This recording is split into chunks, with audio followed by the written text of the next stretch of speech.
हमारी जमीन से तकरीबन 4.5 अरब किलोमीटर दूर यूरेनस प्लैनेट सूरज के गिर्द अपनी मोशन के दौरान एक खास मकाम पर जाकर टेढ़ा मेढ़ा घूमता था। सन 1840 1840 में एक साइंटिस्ट ओबोन लिवेरिए ने यूरेनस की इस मोशन को जानने के लिए बहुत से एक्सपेरिमेंट तहकीकात की। अपने एक्सपेरिमेंट्स तजर्बात से वो इस नतीजे पर पहुंचा कि यूरेनस सिर्फ इस सूरत में ऐसे मोशन कर सकता है अगर इसके पास कोई और बहुत बड़ा जिस्म मौजूद हो। लेकिन ये वो वक्त था जब साइंटिस्ट के मुताबिक यूरेनस ही हमारा आखिरी प्लेनेट था और यहाँ तक हमारे सूरज की सल्तनत खत्म हो जाती थी। लेकिन फिर प्लेनेट यूरेनस के पास ऐसा कौन सा जिस्म था जिसकी कशिश प्लेनेट यूरेनस को एक खास मकाम पर जाकर इन्फ्लुएंस कर रही थी। लेकिन साइंटिस्ट को प्लेनेट यूरेनस के बाद ऐसी कोई चीज नहीं नजर आ रही थी जिसकी ग्रेविटी, जिसकी कशिश प्लेनेट यूरेनस की मोशन को डिस्टर्ब कर सके। तो क्या ये बहुत छोटी सी चीज थी जिसकी कशिश प्लेनेट यूरेनस की मोशन को खराब कर रही थी? लेकिन ऐसा भी पॉसिबल नहीं था, क्योंकि एक छोटा जिस्म प्लेनेट यूरेनस की मोशन को इतना खराब नहीं कर सकता था। ओबोन लिवेरिए ने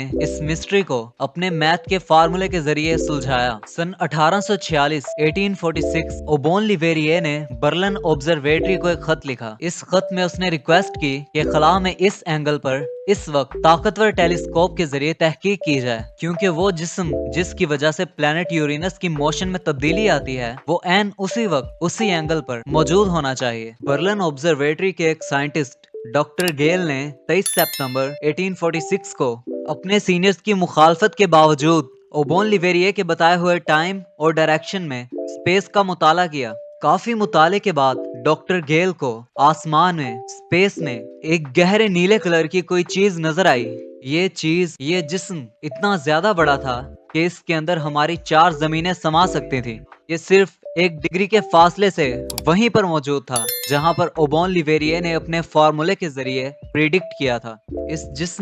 इस सियारे का नाम नेपच्यून रखा गया। इस नए दरियाफ्त होने वाले प्लेनेट के गिर्द भी सैटर्न और यूरेनस की तरह दायरे हैं, रिंग्स हैं।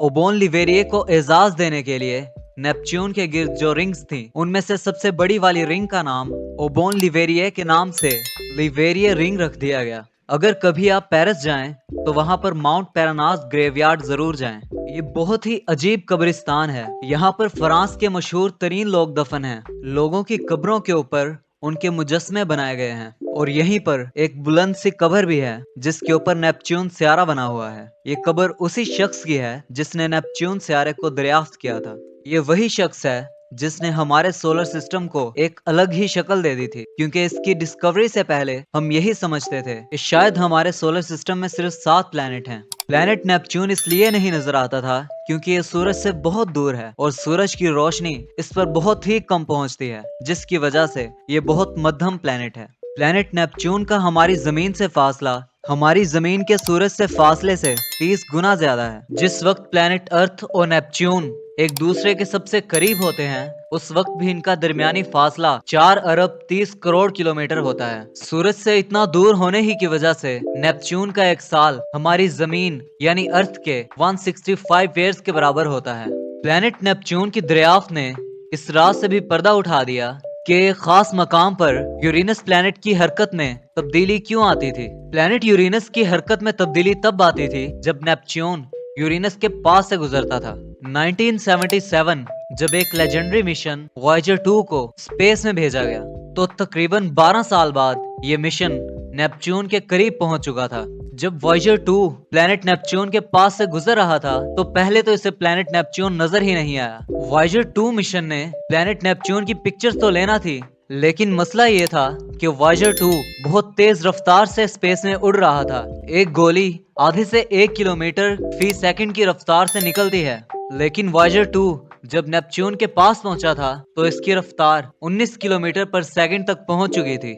और जैसा कि हम जानते हैं कि प्लैनेट नेपच्यून पर सूरज की रोशनी ना होने के बराबर पहुंचती है, तो इतनी तेजी से उड़ते हुए इतने मध्यम प्लैनेट की वॉयेजर 2 ने इतनी अच्छी पिक्चर्स कैसे ली? वॉयेजर 2 मिशन की टीम ने वॉयेजर 2 का एंगल थोड़ा सा चेंज किया, जिसकी वजह से वॉयेजर 2 मिशन के कैमरास का रुख तकरीबन 4 से 5 घंटे तक नेपच्यून की तरफ रहा।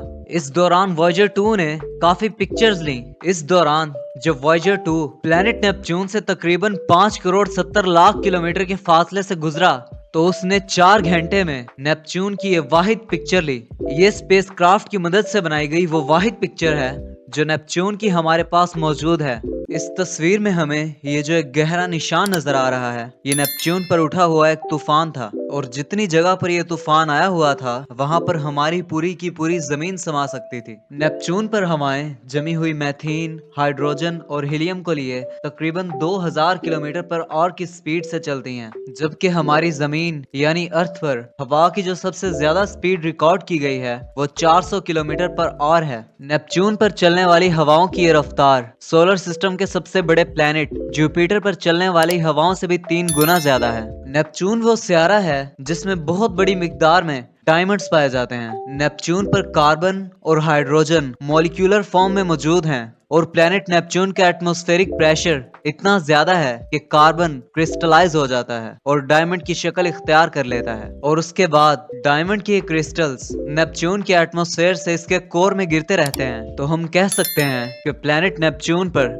डायमंड्स की बारिश होती है। प्लेनेट नेपच्यून हमारे सोलर सिस्टम का सबसे ठंडा, अंधेरे में डूबा और आखिरी सियारा है। प्लेनेट नेपच्यून का एटमॉस्फेयर ऐसा है कि यहाँ पर जिंदगी होना मुमकिन नहीं। प्लेनेट नेपच्यून का सबसे बड़ा चांद ट्राइटन है। ये बहुत ही खूबसूरत चांद है और इसका दर्जा हरारत टेम्परेचर 235 डिग्री सेल्सियस तक रहता है। स्पेसक्राफ्ट वॉयेजर 2 ने ट्राइटन की सतह से भी यूरेनस और सैटर्न के चांदों की तरह पानी के फवारे निकलते हुए देखे थे। तो मुमकिन है कि ट्राइटन की सतह के नीचे भी पानी मौजूद होगा जो फवारों की शक्ल में उसकी सतह से फूट रहा था। अगर आप ट्राइटन की सतह पर खड़े होंगे तो आपको सूरज बस इतना सा नजर आएगा।